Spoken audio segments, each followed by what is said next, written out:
feel sorry for those people who have those fireplaces in subdivisions that are very cheaply made, not really made for serious wood burning.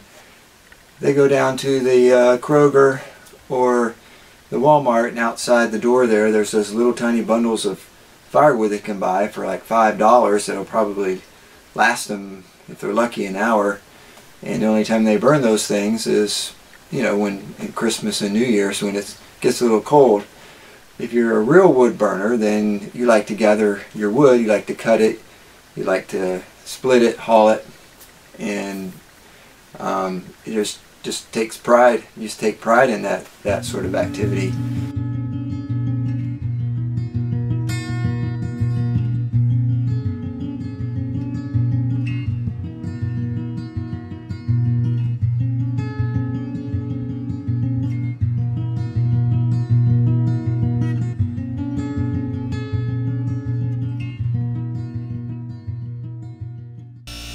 Hey folks, Scott here.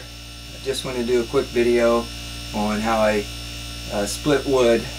For those of you who have been watching my videos, you know that I very much enjoy cutting firewood, splitting it, burning it, running chainsaws. Something I really love to do.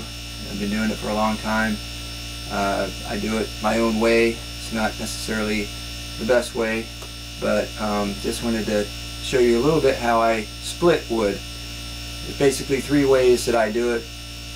First way that you'll see shortly is the old-fashioned way, the manly way, I guess you could say, using splitting mauls, and I use 3 different mauls, as you'll see in a minute. The second way is, of course, I have a hydraulic log splitter that I got a number of years ago from Northern Tool. It's only a 13-ton splitter, but I've never had any problem with it getting through anything that I split. My friend John tells me I'm a real wood burner because I burn almost anything I can get my hands on. I will burn poplar, I'll burn sweet gum, I'll burn white oak, red oak, you name it. Whatever will burn in my stove, I will burn it. And I just make sure it's dried out real well before I do that. And so I've never had any problem with that 13-ton wood splitter getting through any wood. The feature that it has that really attracted me to it was that it can split back and forth. You don't have to go only one way and bring it back again and split and bring it back again. No, it splits both ways, which you'll see in the video in a minute. And then the third way that I split is when I get like really big giant rounds that I can barely move, or I can't really get up on my splitter. A lot of times I'll just cut down through them. It's called noodling, and I'm going to show you how I do that, how that's a way to do those really big pieces. It's a lot of work, it's a lot of cutting, but if all you have is a chainsaw, then it'll work for you. You just have to realize that it's going to make a really big mess when you're done. So this is how I split wood.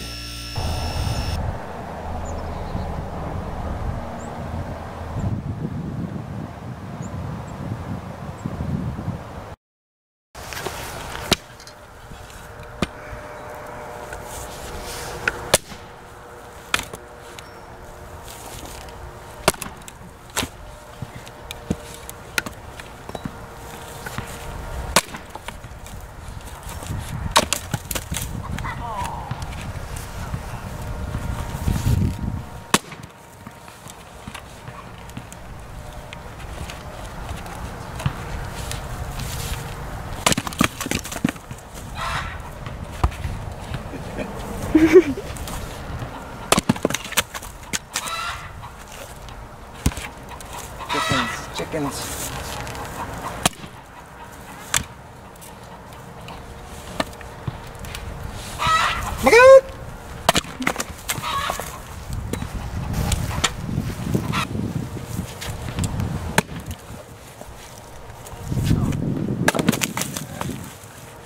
Got some right in the middle.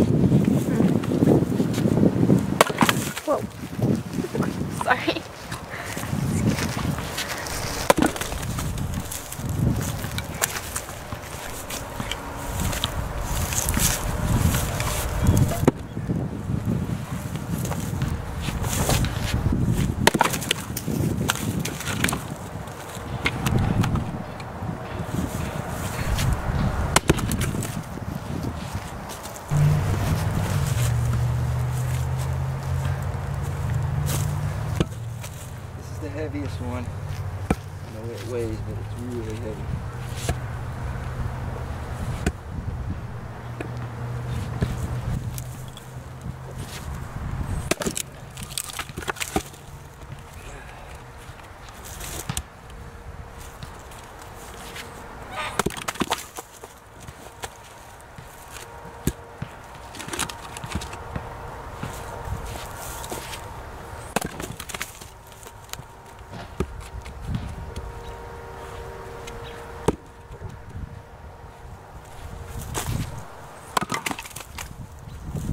Beautiful.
No doubt that this makes a pretty big mess. All of this stuff here, it's just everywhere. But I don't waste anything. I take this stuff and I put it around shrubs and trees out in the front yard, and makes for good mulch. So certainly get a lot of nice shaped pieces here when you do it that way, but it makes a mess everywhere. So there you go, noodling. Where I like to get a lot of my kindling starting wood is all these little chips and pieces that break off and fall off of logs as I'm splitting them. You can just simply gather these things up, different sizes and pieces here, and I throw them into a box, and that makes for good kindling wood, good starting wood. So that's how I do it.